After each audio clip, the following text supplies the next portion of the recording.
Hello and welcome to a Sideways Life podcast, the podcast for people who want to live and work abroad. I'm Al Elliott. I'm Leanne Elliott. We are married. You know this by now. We say this every time. But there might be new listeners. You don't know.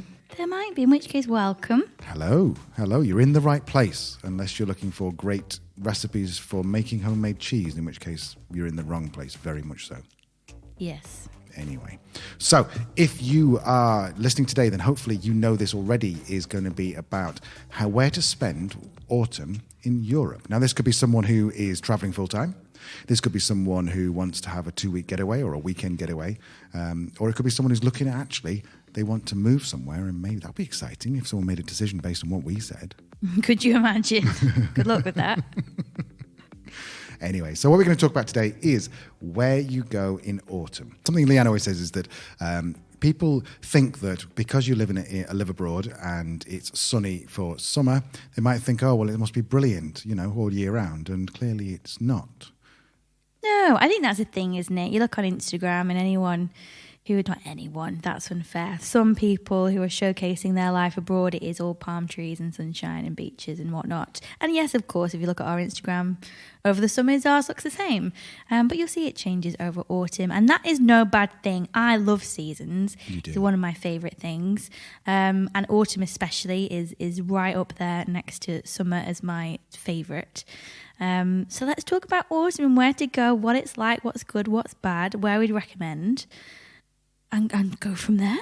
That sounds a good place to start. Now, we are just going to talk about Europe because if we start talking about everywhere, well, the podcast could be about 20 hours long. We haven't got the time. And neither of you. But also with the international travel restrictions right now, we can't speak much to what it's like in other parts of the world outside of Europe. But we can talk about what it's currently like in Europe, what the current travel restrictions and requirements are. And I'm sure if you do some Googling, there'll be some other podcasts out there that talk a lot more authority about other places in the world. So go look at them. Yes, absolutely. So where are we going to start? Where in Europe are we going to start as your favourite place to spend autumn? One of my absolute favourite places to spend autumn is Maribor. You may have heard us mention Maribor before. We did spend quite a lot of time there last year with lockdown. Which country is this in?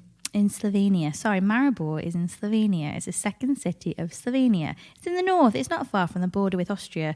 Maybe 10-15 minute drive. So really northern Slovenia. But yeah, we love it. We've been 3-4 times before already. And in terms of autumn, I want orange leaves. I want them falling through the air. I want to crunch on them with my walking boots. I want it to be bright and sunny but chilly so my cheeks are all tingly and rosy red. I want to be able to accessorise really nicely with hats and scarves and coats. So yeah, in terms of somewhere to go, I can't think anywhere. Autumn in Maribor is just stunning. So Maribor is in Slovenia, which is next door to Croatia. So it's part of the former Yugoslavia. If you've not heard of Slovenia before, not to be confused with Slovakia, which is a different country altogether, not connected. And Maribor has a few things going on in the autumn. The first one, obviously, as you said, it seems to be the longest autumn we've ever spent. I mean, to be fair, we went to Lake Bled the year before, and that was also incredible. Yeah. But again, that's northern Slovenia as well. Yes, Slovenia is it like the most densely populated country in Europe per forest or something up there? So there's just lots of trees. But yeah, Bled is also really good. Yeah. So when you wake up on an autumnal day in Maribor, then traditionally you might be going out and it's sort of 8 o'clock in the morning at sort of 6, 7, 8 degrees, would you say? Yeah. Goes up to highs of, what do you reckon? Might push 16, 17 on a nice day. In the sun, it's lovely. Yeah. And we lived right on the river in Maribor. If you are looking to live in the same apartment we did, then I'm sure it's available. We can put you in touch with lovely apartment. With the owner. Really, really nice, looking out over the river. So we used to walk the dog. So we'd get up at sort of 7 o'clock, walk the dog about 7:30. As Leanne said, you're crunching through these leaves. There's still a bit of a nip in the air. It still feels quite chilly. But quite often there'll be fog across the river, which just settles like some kind of constable painting. And there's hills, and it's just stunning. Absolutely stunning. And very dry. There's not much rain, really. There's lots of nice and bright sunny days. It's just lovely. And there's lots of things to do around Maribor particularly, but Ljubljana is another good choice. That's a beautiful city, very, very small for a capital city, but it's a good choice. But Maribor, they've got a ski resort, which in autumn doesn't usually have snow, in winter it does. But you can go up there and you can walk around that beautiful forest up there, walk along the river. You can walk through the town, which is lovely as well. Yeah, nice small old town. With just really nice buildings, nice place to eat, have a glass of wine. The squares are still open because it's dry and sunny.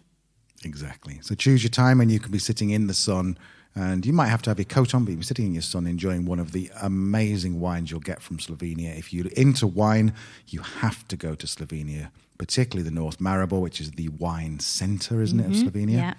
And there's some amazing wines. There's even, you've heard us talk before, there's the oldest vine in the world, but attached to that, or I suppose the thing is attached to the vine, is the wine museum.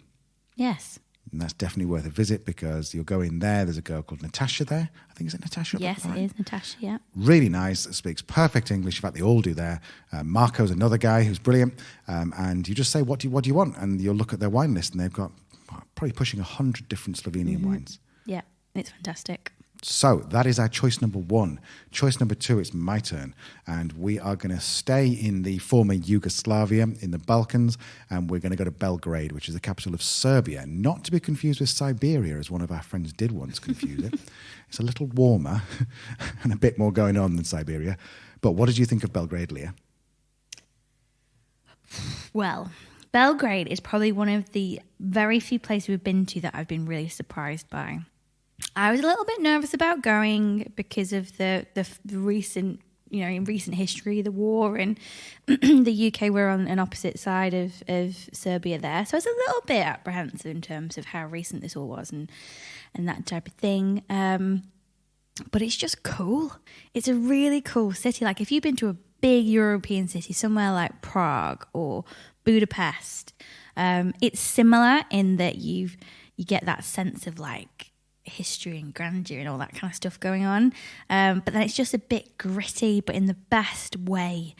Like it's got soul and it's got heart, and there's just so much to do in terms of touristy things, and just so different, like so many contrasts. If you're in like downtown Belgrade, yes, you're gonna see like the TV tower that was bombed in the war and they still haven't rebuilt. You're gonna see buildings that are still being repaired. You're going to see narrow little alleyways and cobbled stones. And then you're going to go a bit further in. You'll see the old town with all the old architecture from like was it the Ottoman period? Was it them that? Sure. Maybe. Whoever it was that was there in the olden days. It's all very, just really pretty old town. Then you go a bit further out. It's got a castle, which is on a hill. It's got beautiful parks. You go down to the river, and that's like a really new, up-and-coming, like, bohemian area. A bit like a feel to the Northern Quarter, if you know Manchester at all. It's just so many contrasts. You can have so many different experiences in one place. And it just feels busy and dirty and just in the way the best cities do. 100%. Like we spent one day where in the morning we went up to the castle Leanne just mentioned, where we walked around these like 500, 700, 800-year-old buildings looking out over the town, and you can see the actual like castle, the city wall. So we walked around there in the morning, and then for lunch we went up to a very modern rooftop bar in the city. It's in a shopping centre. So I think I went and bought a fancy coat from underneath, and then I think Leanne might have bought it for me actually, thinking about it. And we went upstairs and had a really nice glass of wine on this rooftop bar looking out over there, and then went back, and then we had some burek, which we'll talk about in a second. We had some burek on the way back from a little bakery, and then we went to, I think that evening we went to a really cool like cocktail, sort of like, what are they called, prohibitions? Speakeasy. Yes. Like a speakeasy sort of place. It's down in, I forget what the area is called. It's cobbled, and it's where there's the culture. But I want to say Stra. Leanne's going to quickly Google this. Do you want me to quickly Google that? And so we went into this cocktail bar, and they'd all got like flat caps and moustaches, and they looked like they were like pilots in World War One. And they made me an old fashioned, and they made me stir it whilst they went and served up the customers. It was just such a great experience. Where was it? So the old town is called Stari Grad because that's what old town means, right? Mm-hmm. But is there a particular street you're looking for? Yeah, it's where all the where originally people would gather to listen to poets and stuff. So if you type in maybe Poet Quarter or something. But then you can walk down this very small area, and then you'll end up at next minute you end up at this market, and it's just an open air market, and it's all gritty. And we keep using the word gritty. We mean that in the best possible way because it's not polished. Like you go to Seville, and it's beautiful and it's clean. Here, it just feels a bit more like Malaga, where it's a bit more sort of you can get your teeth into it. So it is known as the Bohemian Quarter, Right? And the Bulgarian name. The Serbian name? Did I say Bulgarian? You did. Belgradian? Serbian name Belgravian. is Skadarlija. Skadarlija. That's what Skadarlija. Anyway, so that's Belgrade, which is our second choice. We've got a few. And of also these. pretty decent weather, actually. Yeah. It was. There was a bit of rain, and it was colder than Maribor, but it's still quite dry. Yeah, absolutely. And I guess we should have said up front, by autumn, we're talking like September, October. And early November. So where do you want to go to next, Leah? While we're still on the former Yugoslavia, I think it's important to mention Mostar, Bosnia and Herzegovina. So we spent October in Mostar. Weather, great. Much warmer than other places we mentioned so far. In terms of autumn, we were probably talking highs of 28, 29. Evenings a bit more chilly, but probably didn't go below 16. Yep. Mostar is so hot during the summer. It's basically on fire, isn't it? You're talking like upwards of like 35 degrees. So if you want to do all the touristy stuff, which you absolutely should when you're in Mostar, summer is not a great time to do it, but autumn is a brilliant time. Similar thing, you're going to have nice weather, bright blue skies, a bit more in terms of temperature. Perfect for just strolling around the old town, going to the Turkish quarter, the old bridge, walking across into the newer town. Again, wineries around that area in terms of the place called Chitluk, which is fantastic. And then you've got smaller villages around there like Bled that's got an old ruined castle and the river. Yeah. Is it a monastery? Yeah. Oh, cool. It's not a history lesson, this podcast, is it? Let's be honest. But it's pretty. Really pretty, really good. Difficult to get to. I think you probably have to fly to Sarajevo and get a bus down. I think there might even be a train. I don't know. Is there a train? Yeah, there is a train. But if you if you really want the experience, then fly into Sarajevo, get a car, and you drive along the river through the mountains. About an hour and a half.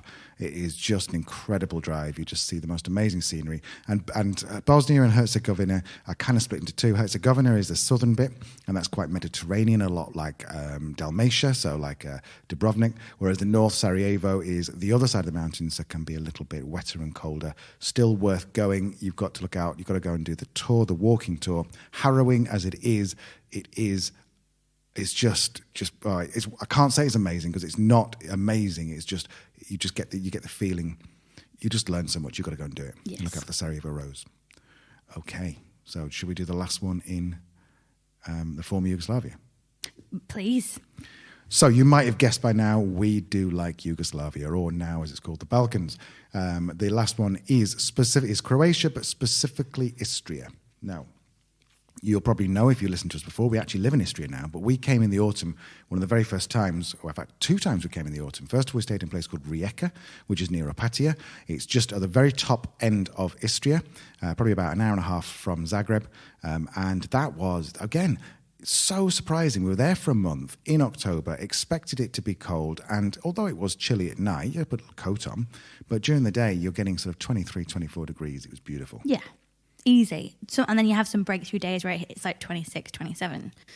Yeah. There's the sea. Now, with most of Croatia, you don't have sandy beaches. You do in Brač and in certain different places, but most of them is not sand, it's pebble. But you've got these lovely little beaches. And Rijeka itself is an industrial town. Is that a polite way of putting it? Yes.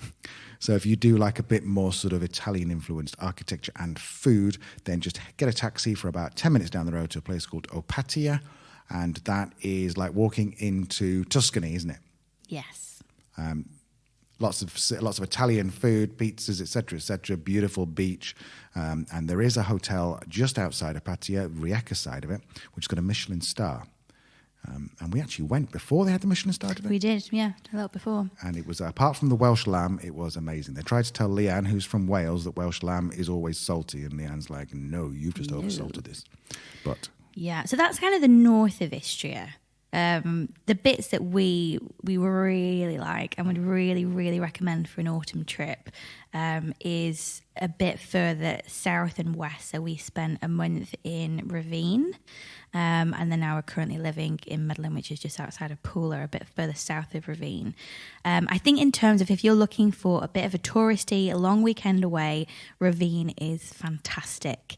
It's so beautiful. It's like all the pictures you've ever seen of Croatia that you imagine every Croatian town to be. It's got a church. It's full of terracotta roofs. It sneaks around the bay, and then there's just gorgeous scenery, and the sea seems to go on forever, and it's perfectly clear. It is stunning. Downsides, it is a bit touristy, so it's still quite busy, even in October time, tourist-wise, but not overly so. It's nowhere near as if you go to any tourist destination during the summer. There's plenty to do in terms of walks. We did a boat tour then as well because the weather was still great and the sea was calm. That was gorgeous. Saw some dolphins. Some really nice restaurants there as well. Don't go to Monte, the Michelin-starred restaurant. If you need to know why, hop back a few episodes and listen to that. But yeah, Ravine is actually a really good choice, I think, for an Istrian break. If you want for something a bit more touristy. yeah, and if you are going to Ravine, then go to the opposite of Monte. Monte makes out they're very fancy. There's a place called Snack Bar. Yeah, everything about it will scream, "Don't come here." Do not come here, and you should go because it's the best food we had in the whole of Ravine. The truffle pasta was incredible, and you walk in. It's not a snack bar; it's a restaurant. But for some reason, they still call it Snack Bar. Anyway, so time is marching on. So, where do you want to pick next? So I think that's funny actually. I've only just noticed now that all of our favourite places are in former Yugoslavia. So we're talking about Slovenia, Croatia, Serbia and Bosnia and Herzegovina. And now we're back to the Iberian Peninsula. I wonder if there's some kind of theme here in terms of what we like. So yeah, I think I will take Lisbon. So again, if you've listened to some of our earlier episodes, you would have heard us talk about Lisbon and you would have heard us go, it's all right.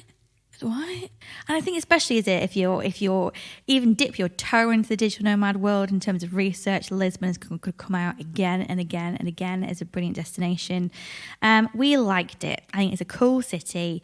You get loads of great photo opportunities. You've got the bridge that looks like the one in San Francisco. You've got the trams that are going up hills that seem far too steep for them to be able to get up to on their own. You've got great food. You've got great wine. You've got the sea.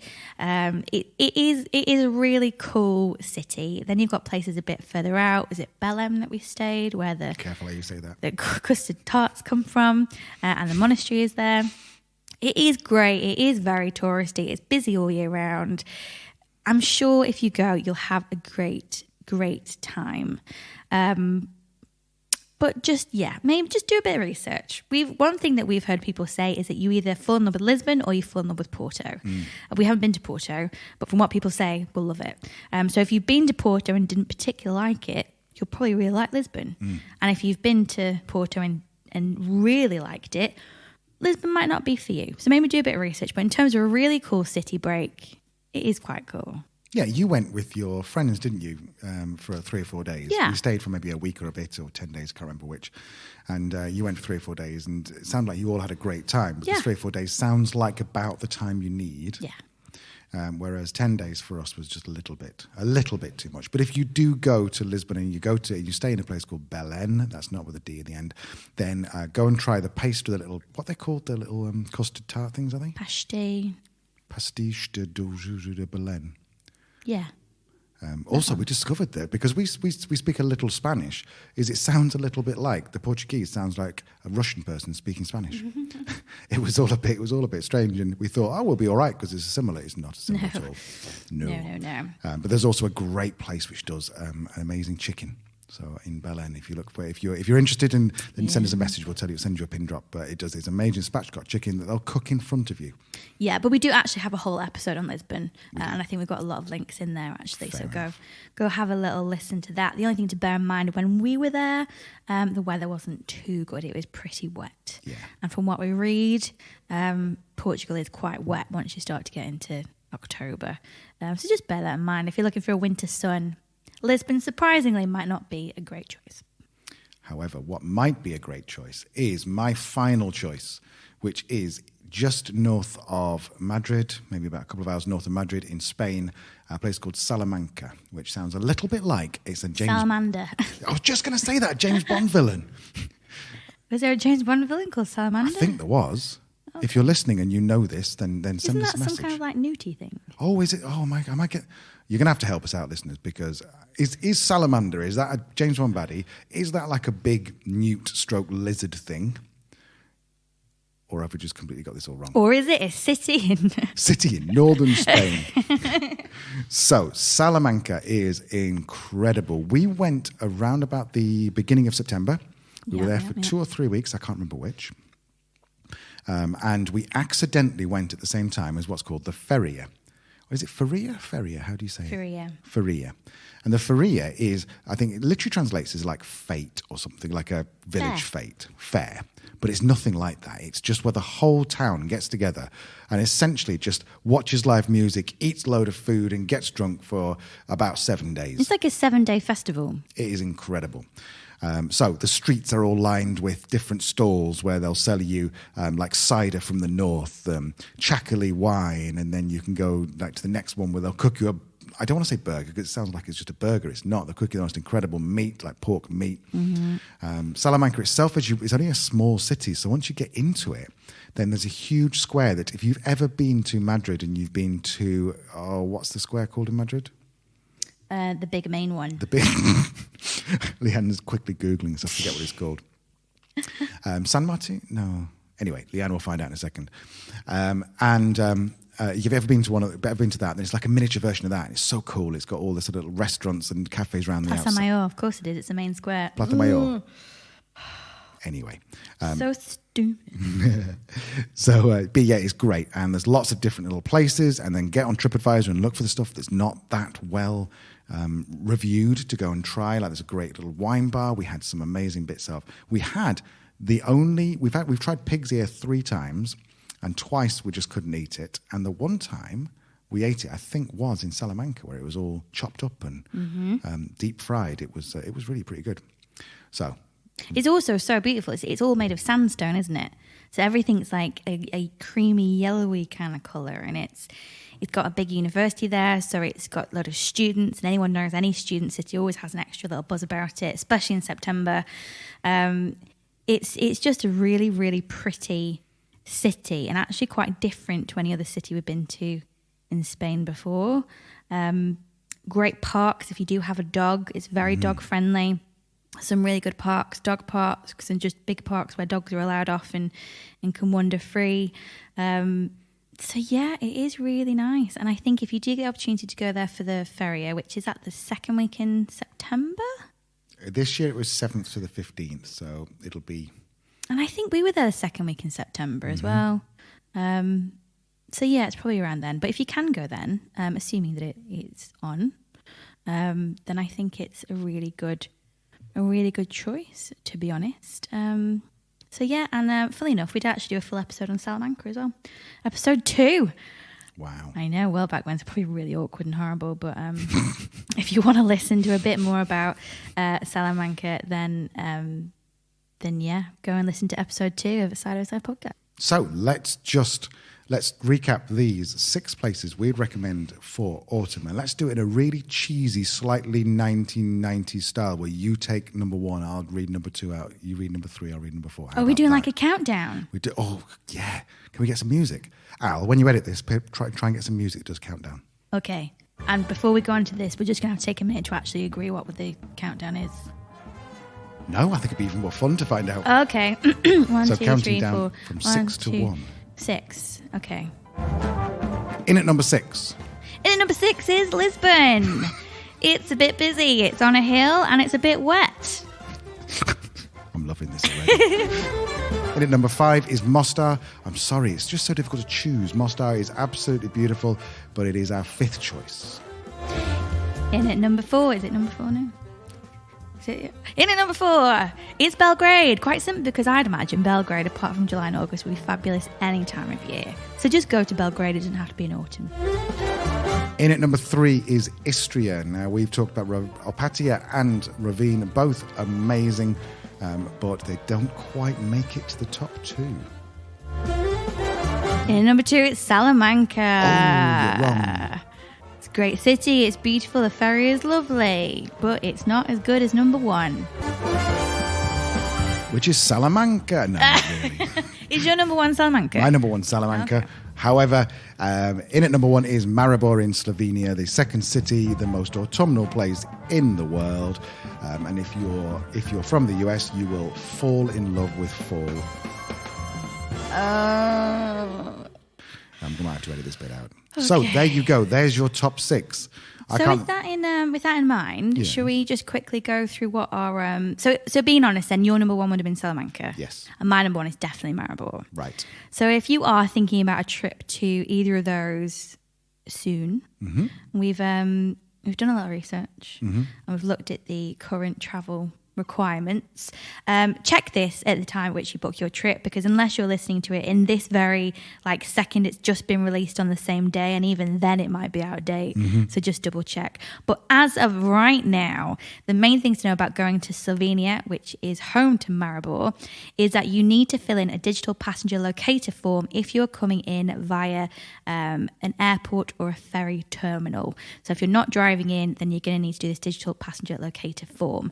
There is a link on the UK Direct.gov website. I'm sure if you Google it, it'll come up as well. On top of that, in terms of being able to enter, I think these are kind of standard entry requirements now that people are used to. You either need a PCR test within 72 hours, a rapid antigen test within 48 hours. There's some other rules around if you've had COVID before within the last 6 months, double check that, or proof of vaccination against COVID-19.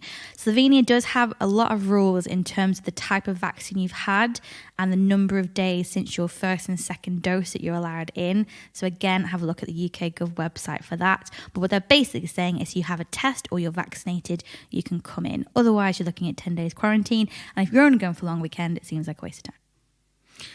Yes, and also just bear in mind, obviously, I'm sure if you're from the UK, you've heard of something called Brexit, but that means that you're no longer part of the EU and Schengen. No.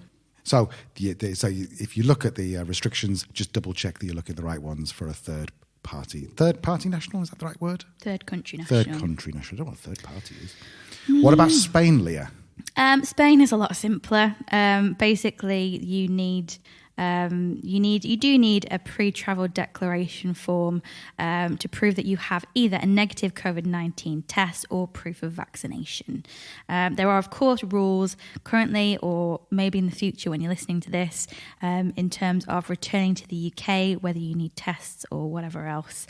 So do have a double check. But right now, as of September the 28th, 2021, then you really either need to prove you're vaccinated or have a negative COVID test and fill in the relevant entry form. You're listening to this in the future and have absolutely no idea what we're talking about. Thank God the human race made it.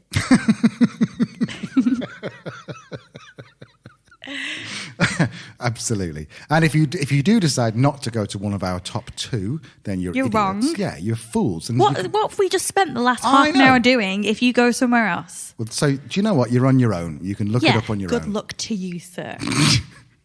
Right, I think is that everything? Yeah, I think so. And next week we're talking about winter. We're talking about winter and Christmas markets. Exciting. You should see Leanne's little face. She's like a little sort of 8-year-old who's just told her she's gone to Disneyland. Yeah, it is my favourite. Apart from summer, which is just special if you're somewhere lovely, this run up to Christmas, like September to December, is just my favourite time of year. And you'll hear about, we actually did the Christmas market tour. We had to drive back from, I can't remember where we were driving back from. Maybe it's Maribor. And so we plotted our journey based on the Christmas markets around Germany, Prague, Netherlands. Anyway, I don't want to spoil it. Yeah. So we're talking all about wintertime and Christmas markets next time on a Sideways Life podcast. Yeah, and should you decide to take up on some of our advice and go to one of our top 6 places, take a picture, tag us on Instagram, a Sideways Life. We'd love to see you. Yeah, do that. Get onto a Sideways Life and Instagram and follow us and talk to us. Just send us a message if you're listening to this. Take your phone out right now. Send us a message going, hey, Al and Leanne, or Leanne and Al, I'm listening to this. That'd be cool. Just listen to it. Wasn't your best work, but it's all right. Right, I think we should probably go and get ourselves a glass of wine or something. Yeah, lovely. Yeah, all right. See you soon. Bye. I can't believe you put Salamanca above Maribor. The brief was autumn. But Salamanca is just... Do you know what it was? What? It was a cider.